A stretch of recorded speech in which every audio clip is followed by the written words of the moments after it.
The shutdown of several freeway lanes. The high temperatures have firefighters on alert, and the heat is going to continue through the weekend. Let's get over to Kai in the Weather Center with more in our forecast. Kai. Well, thanks very much, Micah. Share. Good evening, everybody. Yeah, we do want to take a quick look at that fork fire just above the Glendora area. And you can see we've got some good news for you tonight. All the statistics at the top of your screen. The wind's very calm right now, just a very light breeze at the very most. Temperatures beginning to cool down. We've got that current temperature of about 74 degrees, humidity value on the rise at about 60%. So conditions ripe tonight for firefighters to get a good handle on that fork fire as we make our way through the night tonight. And unfortunately, well, that fork fire is right there in the excessive heat warning area, which stretches all the way up to the Antelope Valley, the high country of San Bernardino, the inland areas of Ventura, Santa Barbara County. Temperatures up to 110 degrees for those communities tomorrow afternoon, and a heat advisory for the Inland Empire up to about 103. We'll get you through the hot weekend forecast. We'll show you some relief in just a few minutes from now. Kai, thank you. Breaking news, thousands of Disneyland workers have voted to authorize a strike. 4 unions representing 14,000 workers announced the strike vote late tonight. The employees at the center of the dispute include custodians, ride operators, candy makers, and merchandise clerks at the theme park and resort complex. The authorization doesn't mean a strike will happen immediately, and both sides could still reach a deal and avert a walkout. But if a strike does occur, it would be the first for Disneyland in 40 years. One day after Donald Trump formally accepts his party's nomination for president, chaos is surrounding President Biden's run for a second term in the White House. Even more Democratic lawmakers have added their voices to the call for Biden to end his campaign for the good of the party. But the president has remained defiant since his disastrous and politically damaging debate 3 weeks ago. Mary Beth McDade joins us live from the News Center with the Biden campaign chaos. MB. Yes, and Mike and Chair, despite the groundswell for Biden to drop out, he says he's staying in the race and will return to the campaign trail next week.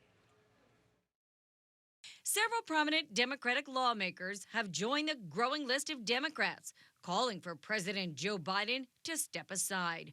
According to the Washington Post, that total number is now at 35. We're getting close to an avalanche here of Democratic lawmakers who are saying Joe Biden has to step aside. Despite this mounting pressure for Biden to step down, his campaign says he's absolutely not dropping out.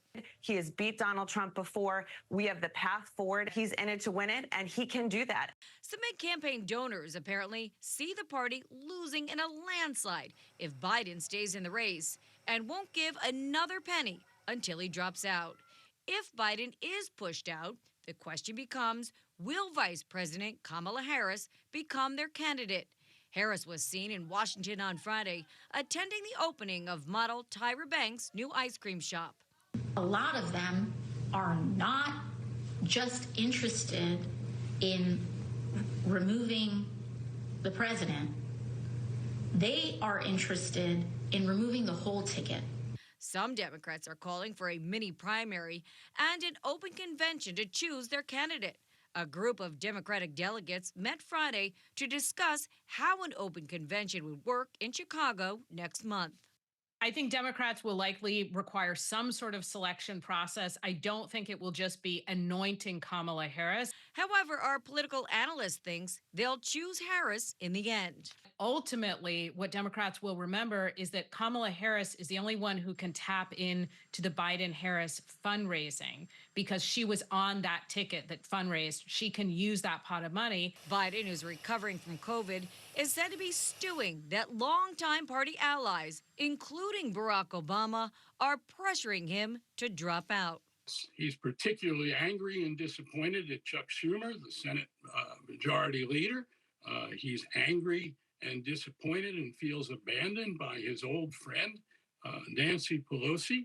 While Democrats remain in chaos, the Republicans have united behind Donald Trump after this week's convention. A day after officially accepting the Republican presidential nomination, Trump spoke to Ukrainian President Volodymyr Zelensky by phone, pledging to end the country's war with Russia and getting ready to hit the campaign trail with running mate J.D. Vance on Saturday in Michigan. This will be Trump's first rally since the assassination attempt. All eyes will no doubt